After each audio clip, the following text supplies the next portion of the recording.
গালিকে নিজের অস্ত্র হিসেবে বেছে নিয়েছেন। এত গালি আপনি কোথায় শিখলেন সেও এক আশ্চর্য। নিশ্চয়ই আপনার কাছে কোনো অভিধান। আপনাদের সকলের পরিচিত একজন মানুষ, পরিচিত একটি মুখ বাংলাদেশের রাজনীতিতে। রাজনীতিবিদ না হয়েও যার অনেকখানি প্রভাব রয়েছে বর্তমানে। সাথে রয়েছেন লেখক এবং অ্যাক্টিভিস্ট পিনাকি ভট্টাচার্য। ধন্যবাদ। দাদা দূর দেশে আছেন বলে আপনাকে আমাদের অনলাইনে যুক্ত করতে হয়েছে, সশরীরে পাইনি। এর কারণটা জেনেই শুরু করতে চাই আজকের আয়োজন। কেন দেশ ছাড়তে বাধ্য হয়েছেন যখন দেশকে নিয়ে এত ভাবনা আপনার, এত কিছু করতে চান আপনি, এত স্বপ্ন আপনার, কেন অ্যাসাইলাম প্রার্থী হতে হলো বিদেশে গিয়ে? 2018 সালে যখন নিরাপদ সড়ক আন্দোলন চলছিল, সেই সময় যেদিন শহীদুল আলমকে গ্রেপ্তার করা হলো আর কি, ওই দিন আমি সকালবেলা আমাকে ডিজিএফআই থেকে ডাকা হলো তাদের অফিসে যাওয়ার জন্য।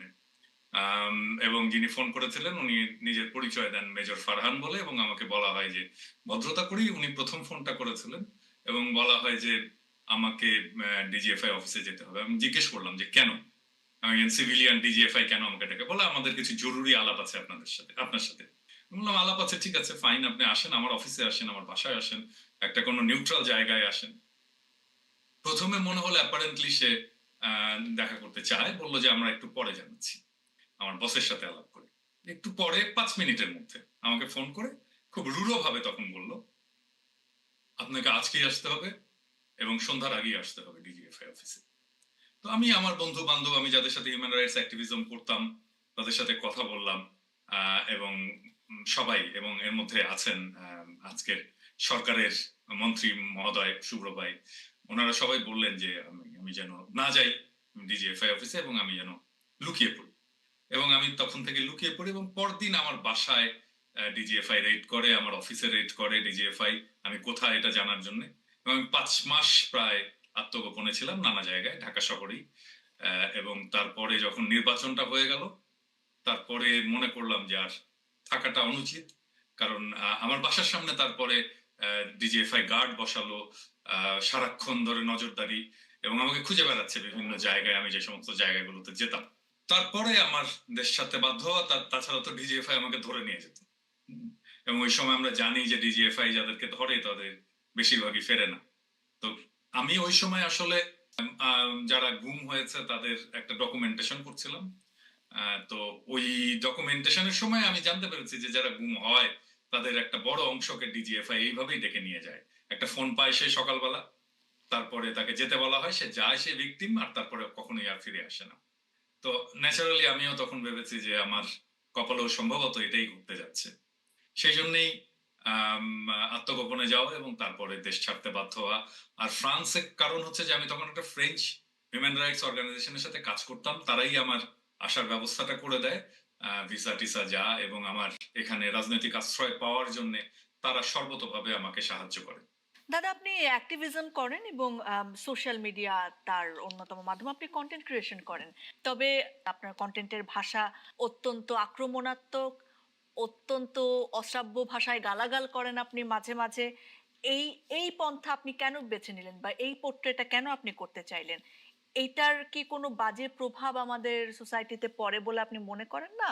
প্রথম বিষয়টা হচ্ছে যে বুঝতে হবে যে বাংলাদেশের যে দুর্দশা, এই দুর্দশার জন্য দায়ী কারা? এই দুর্দশার জন্য দায়ী হচ্ছে বাংলাদেশের এলিটরা, যারা রাষ্ট্র ক্ষমতায় থাকে এবং যারা সোসাইটিকে নিয়ন্ত্রণ করে, সোসাইটিকে কন্ট্রোল করে, যারা শিক্ষিত মানুষ।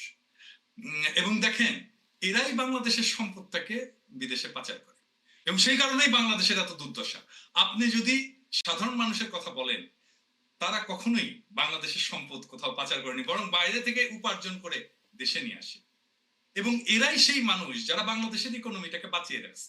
বাংলাদেশের এলিটরা ইকোনমিতে একটা ফুটা পয়সা কন্ট্রিবিউট করে। বাংলাদেশের ইকোনমিতে তারাই কন্ট্রিবিউট করে যারা মেশিন চালায় গার্মেন্টসে, যারা ঠেলা ঠেলে, যারা রিক্সা চালায়, যারা শ্রমিক হাতুড়ি পেটায়, যারা বিল্ডিং তৈরি করে, যারা বাস চালায়, যারা টেম্পু চালায়, খেতে ফসল ফলায়, তারাই হচ্ছে বাংলাদেশের ইকোনমির চালিকা শক্তি। এবং এরা বাংলাদেশের ইকোনমিকে দাঁড় করায় রাখছে। কিন্তু তাদের উৎপাদিত যে সম্পদ, সেই সম্পদটাকে চুরি করে পাচার করে কারা? এলিটেরা। এই এলিটদের ভয় তিনটা: একটা সম্মান হারানোর ভয়, একটা মাইল খাওয়ার ভয়, আর একটা সম্পদ হারানো।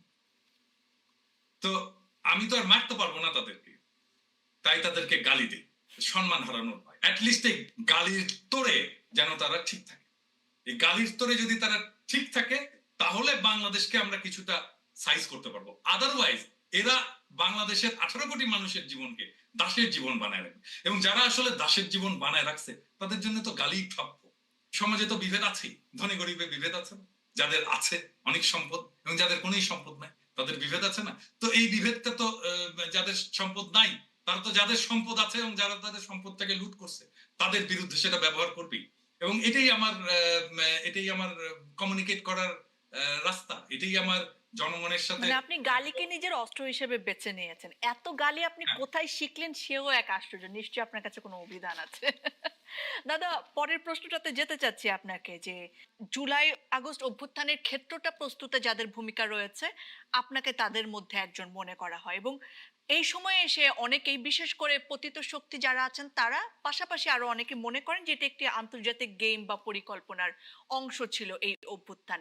এবং আপনি একজন অ্যাসাইন্ড পারসন, সেটাও অনেকে বলে থাকে। এই বিষয়ে আসলে কি বলবেন আপনি? কেউ যদি কোনো প্রমাণ দিতে পারে যে আমাকে কেউ অ্যাসাইন করেছে, তাহলে সেই প্রমাণটা তারা হাজির করুক, অনুমান থেকে কথা না বলে। আর আমার এই লড়াইটা তো আজকের না, দীর্ঘ সময়ের লড়াই, প্রায় দশকের বেশি সময়ের লড়াই। এবং এই লড়াইটা তো আমি কনসিস্টেন্টলি চালাই গেছি প্রথম থেকে। এবং আমি শেখ হাসিনা সরকারের উৎখাত চাইছি, আমি এই ফ্যাসিবাদের বিলোপ চাইছি, এবং এই উৎখাতটা একটা বিপ্লবের মধ্যে দিয়ে হবে। এই বিপ্লবটা তৈরি করার জন্য আমি সারাক্ষণ চেষ্টা চালিয়ে গেছি, জনগণকে উদ্বুদ্ধ করেছি, সংগঠিত করেছি, তাদেরকে সাহস জুগাইছি। তারা যখন হতাশ হয়ে পড়ছে তখন তাদেরকে আশা জুগাইছি। আমি এইভাবে আগাই গেছি, এবং এটা তো আমার ঘোষিত লক্ষ্য। এমন তো না যে আমি এটা হঠাৎ করে একদিন এটা আবিষ্কৃত হলো, তা তো না। এটা দাদা, ঘোষিত এই লক্ষ্য। এই ঘোষিত এখন লক্ষ্যটা আসলে কবে থেকে হলো এটাই একটুখানি জানতে চাই। আপনি গণজাগরণ মঞ্চের পেছনের একজন কারিগর ছিলেন। আপনি জামায়াতে ইসলামের রাজনীতির বিরুদ্ধে কথা বলেছেন এবং আওয়ামী লীগের সাথে আপনার কখন আসলে এই দূরত্ব তৈরি হলো? আপনি কেন আসলে আওয়ামী বিরোধী মানুষ হয়ে উঠলেন? এটা কি এজন্য যে আপনার সঙ্গে তাদের কোনো দর কষাকষি মেলেনি, নাকি অন্য কোনো কারণ আপনি আবিষ্কার করেছিলেন একটা সময়ের পরে? 2013-তে 5ই মে যখন গণহত্যাটা হলো, হেফাজতের গণহত্যা কোনো আন্তর্জাতিক কোনো ইম্প্যাক্ট ফেলতে পারলো না, এবং এটাকে মানুষ অনেকে জাস্টিফাই করলো যে এটা ঠিকই আছে। যেমন ধরেন প্রথম আলো, ডেইলি স্টার, তারা এমন ভাবে বললো ফ্লাশ আউট করা হয়েছে ঢাকাকে, মানে পরিষ্কার করা হয়েছে, মানে আমরা টয়লেট ফ্ল্যাশ আউট করি ঠিক এইরকম ভাবে। তারপর থেকেই আমি আবিষ্কার করতে শুরু করলাম যে বাংলাদেশের ভেতরে যে দীর্ঘ সময়ের ইতিহাসে একটা ডিপ ইসলামোফোবিয়া, ইসলাম বিদ্বেষ এবং বাংলাদেশ থেকে ইসলামকে নিশ্চিহ্ন করার একটা প্রক্রিয়া যেটা চলমান আছে, সেটা আমার কাছে আস্তে আস্তে এটা পরিষ্কার হতে শুরু করলো। আমি তখন সিবিবি করতাম, তো আওয়ামী লীগের সাথে সম্পর্ক মানে সিবিবির সাথে আওয়ামী লীগের যে সম্পর্ক, সেটাই আমার সাথে আওয়ামী লীগের সম্পর্ক ছিল। আওয়ামী লীগের বিরুদ্ধে কেন, আমি তো এখন বিএনপির বিরুদ্ধে বলি, তাই না? আমি আমার নিজের দল সিবিবির বিরুদ্ধে বলি, তাই না? মানে সিবিবির বিরুদ্ধে সবচেয়ে বড় ক্রিটিক তো আমি। তো এটা না যে আমি এক সময় একজনের সাথে লড়াই সংগ্রাম করেছি এবং সেই জন্য একজনের এক সময় আমার রাজনৈতিক এলাই ছিল, সেই জন্য আমার শেষ চিরজীবন আমার রাজনৈতিক এলাই থাকবে। যদি তাই হতো তাহলে বাংলাদেশের জন্ম হতো না, কারণ শেখ মুজিব তো মুসলিম লীগের কর্মী ছিল, তাই না? পাকিস্তান আন্দোলনের নেতা ছিল শেখ মুজিব, ছাত্র নেতা ছিল। তো তাহলে সেই শেখ মুজিব পাকিস্তান ভাঙবে কেন, তাই না? তাহলে তো একই জিনিস হয়ে গেল। তো রাজনীতি তো অগ্রসর হয়। তো আমি যখন আবিষ্কার করলাম যে বাংলাদেশে ভারতের একটা স্বার্থ আছে, এবং সেই ভারতের স্বার্থটা হচ্ছে বাংলাদেশের যে সাধারণ আপামর মানুষের ধর্মবিশ্বাস, সাধারণ আপামর মানুষের যে সংস্কৃতি, কালচার, সেটার বিরুদ্ধে, এবং তারা আসলে বাংলাদেশের সাধারণ মুসলমানকে সবসময় দাবায় রাখতে চায়। এটাকে আমি বলি যে এটাকে ইসলাম কুপানির একটা রাজনীতি আছে, এবং এই ইসলাম কুপানির রাজনীতিটাই আসলে বাংলাদেশের সেকুলারিজমের রাজনীতি, বাংলাদেশের লিবারালিজমের রাজনীতি, এবং এটা আওয়ামী রাজনীতি, আওয়ামী বাম প্রগতিশীলদের রাজনীতি। এবং এইটাকে ফাইট করতে হবে। এটাকে যদি ফাইট করা না যায়, তাহলে বাংলাদেশ এইরকম ফ্যাসিবাদে বারবার করে পড়বে, এবং পড়েছে। থ্যাংক ইউ সো মাচ দাদা, আমাদের সময় দেওয়ার জন্য। দূর দেশ থেকে আপনি অনেক ভালো থাকুন। নিশ্চয়ই বাংলাদেশে আসার যে আপনার আকাঙ্ক্ষা সেটি খুব তাড়াতাড়ি পূরণ হবে। অনেক শুভকামনা আপনার জন্য।